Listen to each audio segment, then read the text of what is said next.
नमस्कार, what's special में आपका स्वागत है। आप देख रहे हैं नेशन 24 न्यूज, हर खबर सबसे पहले। आज के ही दिन 1895 में अल्फ्रेड नोबल ने नोबेल पुरस्कार की स्थापना की थी। नोबेल पुरस्कार एक प्रतिष्ठित अंतर्राष्ट्रीय पुरस्कार है जिसे स्वीडन के वैज्ञानिक अल्फ्रेड नोबल की याद में प्रतिवर्ष प्रदान किया जाता है। इस पुरस्कार की स्थापना 1895 में अल्फ्रेड नोबल ने अपने निधन से पहले की थी और इसका उद्देश्य उन व्यक्तियों और संस्थानों को सम्मानित करना था जिन्होंने दुनिया के विभिन्न क्षेत्रों में असाधारण योगदान दिया हो। इन क्षेत्रों में भौतिकी, रसायन विज्ञान, चिकित्सा, साहित्य, शांति और आर्थिक विज्ञान शामिल है। नोबेल पुरस्कार विश्व भर में सबसे सम्मानित और प्रतिष्ठित पुरस्कार माने जाते हैं और यह उन व्यक्तियों को सम्मानित करता है जिन्होंने मानवता के भले के लिए कार्य किए। अल्फ्रेड नोबेल का जन्म 21 अक्टूबर 1833 को हुआ था। वे एक महान रसायन अभियंता और आविष्कारक थे। उन्होंने अपनी अधिकांश संपत्ति अपने आविष्कारों से प्राप्त की, जिनमें से डायनामाइट सबसे प्रसिद्ध था। डायनामाइट का आविष्कार उन्होंने 1867 में किया था। नोबेल ने अपने जीवन काल में कई वसीयत लिखी। उन्होंने अपनी मृत्यु से 1 साल पहले आखिरी वसीयत लिखी, जिस पर उन्होंने 27 नवंबर 1895 को पेरिस में स्वीडिश नॉर्वेजियन क्लब के हस्ताक्षर किए। नोबेल पुरस्कारों के विभिन्न श्रेणियां। भौतिकी, यह पुरस्कार उन वैज्ञानिकों को प्रदान किया जाता है जिन्होंने भौतिकी के क्षेत्र में महत्वपूर्ण योगदान किया हो। यह पहला नोबेल पुरस्कार था जो 1901 में जर्मनी के विल्हेम रॉन्टजन को एक्सरे की खोज के लिए प्रदान किया गया था। इसी प्रकार मैरी क्यूरी और अल्बर्ट आइंस्टीन को भी इस क्षेत्र में महत्वपूर्ण योगदान के लिए पुरस्कार दिया गया। रसायन विज्ञान, यह पुरस्कार उन व्यक्तियों को प्रदान किया जाता है जिन्होंने रसायन विज्ञान के क्षेत्र में उत्कृष्ट कार्य किया हो। इस श्रेणी में पुरस्कार प्राप्त करने वाले वैज्ञानिकों में मारिया क्यूरी और फ्रेडरिक सेंगर प्रमुख हैं। अगला, चिकित्सा।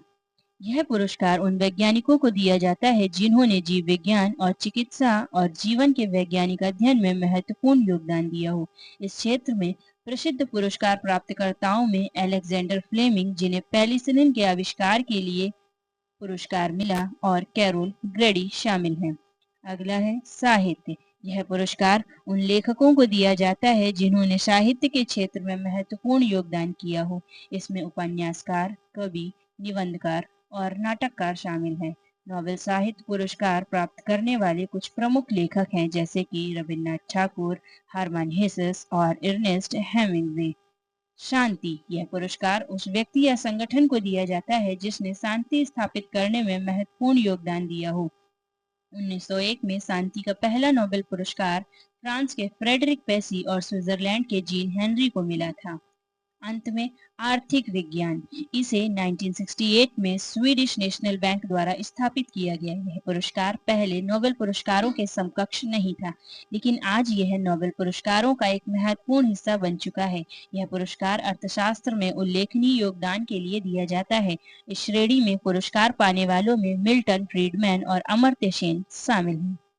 अब बात करते हैं नोबेल पुरस्कार की चयन प्रक्रिया के बारे में। नोबेल पुरस्कारों का चयन एक अत्यधिक गोपनीय और कड़ी प्रक्रिया के तहत किया जाता है। विभिन्न श्रेणियों के लिए विभिन्न समितियां होती हैं, जैसे कि भौतिकी, रसायन विज्ञान, चिकित्सा, साहित्य, शांति और आर्थिक विज्ञान के लिए अलग-अलग चयन समितियां होती हैं। नोबेल पुरस्कारों के लिए प्रत्येक श्रेणी के लिए नामांकित होने वाले उम्मीदवारों की सूची विशेष रूप से सख्त नियमों के तहत तैयार की जाती है। ये नामांकन प्रायः चयन समितियों के सदस्यों, विश्वविद्यालयों और अन्य प्रतिष्ठित संस्थानों द्वारा किए जाते हैं। नामांकन की प्रक्रिया हर साल जनवरी से फरवरी के बीच शुरू होती है और इसका अंतिम समयावधि फरवरी के अंत तक होती है। नामांकित उम्मीदवारों की समीक्षा और चयन एक विस्तृत प्रक्रिया होती है, जिसमें उनकी उपलब्धियों, योगदान और प्रभाव का विश्लेषण किया जाता है। चयन समिति प्रत्येक उम्मीदवार के कार्यों और उनके योगदान को ध्यान में रखते हुए निर्णय लेती है। नोबेल पुरस्कारों की घोषणा हर साल अक्टूबर में की जाती है। पुरस्कारों का वितरण समारोह स्वीडन की राजधानी स्टॉकहोम में 10 दिसंबर को होता है, जो अल्फ्रेड नोबेल की पुण्यतिथि है। नोबेल पुरस्कार सालाना होते हैं। प्रत्येक प्राप्तकर्ता को लॉरिएट के रूप में जाना जाता है। प्राप्तकर्ता को 24 कैरेट सोने का स्वर्ण पदक, एक प्रमाण पत्र और नकद पुरस्कार दिया जाता है। पुरस्कार की राशि हर साल बदलती रहती है, लेकिन यह आमतौर पर लगभग 9 मिलियन स्वीडिश क्रोना या लगभग 1.1 मिलियन अमेरिकी डॉलर होती है। नोबेल पुरस्कार मरणोपरांत नहीं दिए जाते हैं, लेकिन अगर किसी व्यक्ति को पुरस्कार दिया जाता है और उसे प्राप्त करने से पहले उसकी मृत्यु हो जाती है, तो पुरस्कार प्रदान किया जाता है। नोबेल पुरस्कार साझा रूप से अधिकतम 3 व्यक्तियों को ही दिया जा सकता है। नोबेल फाउंडेशन नोबेल की संपत्ति का प्रबंध करता है और उनकी वसीयत के मुताबिक काम करता है। चलिए अब बात करते हैं भारत में नोबेल पुरस्कार। भारत ने नोबेल पुरस्कारों में कई प्रमुख उपलब्धियां हासिल की हैं। भारतीय वैज्ञानिक, साहित्यकार, समाजसेवी और नेताओं ने नोबेल पुरस्कार जीते हैं, जिनमें से प्रमुख नाम Rabindranath Tagore, C V Raman, Hargobind Khorana, Mother Teresa और हाल ही में कैलाश सत्यार्थी का है।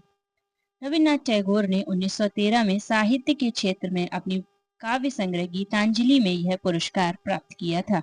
विश्व साहित्य में यह एक महत्वपूर्ण योगदान है। भौतिकी के क्षेत्र में 1930 में सीवी रमन ने प्रकाश के प्रकीर्णन पर शोध किया। इसके लिए इन्हें यह पुरस्कार से नवाजा गया था।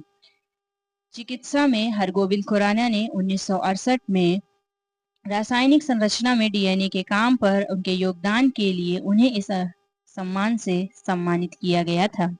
मदर टेरेसा को 1979 में शांति के क्षेत्र में उनकी सेवा और निर्धन, विकलांगों और असहाय लोगों के लिए उनके कार्यों के लिए नोबेल शांति पुरस्कार से नवाजा गया था। कैलाश सत्यार्थी को 2014 में शांति के क्षेत्र में बच्चों के अधिकारों के लिए संघर्ष करने और बाल श्रम को समाप्त करने के प्रयासों के लिए नोबेल शांति पुरस्कार से सम्मानित किया गया था। धन्यवाद।